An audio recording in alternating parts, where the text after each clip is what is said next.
Hi friends, మీ RR village వాళ్ళు. నా పేరు రాజు. చాలామంది డబ్బు మహిమలో పడిపోయి డబ్బు డబ్బు డబ్బు డబ్బు అంటారు. ఏది నీది డబ్బు? ఏది నీ వెనకంటే వస్తుంది?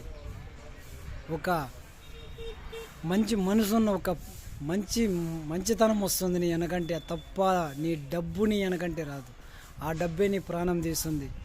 నీ ఫ్రెండ్షిప్తోనో బంధుత్వంతోనో ఆ డబ్బే నీ ప్రాణం తీస్తుంది. తెలిసిన ఏది కూడా నీ వెనకంటే వచ్చేది ఒక అభిమానం. గుర్తుపెట్టుకో మిత్రమా, చాలా వరకు పొరపాట్లు పడుతున్నారు. అందుకే ఈ సమాజంలో చాలా అరాచకాలు జరుగుతున్నాయి. ఏది నీది? పోయేటప్పుడు మనకు వచ్చేది 6 అడుగులు బొందలగడ్డ గుంత, అది మన ఆస్తి. పుట్టినప్పుడు ఏమి తాము, సచ్చేటప్పుడు ఏమి ఎత్తుకోమము. ఉన్నన్నాళ్ళు బాగుండాలి. మీ ఆర్ఆర్ విలేజ్ వాళ్ళు. నా పేరు రాజు. జై హింద్.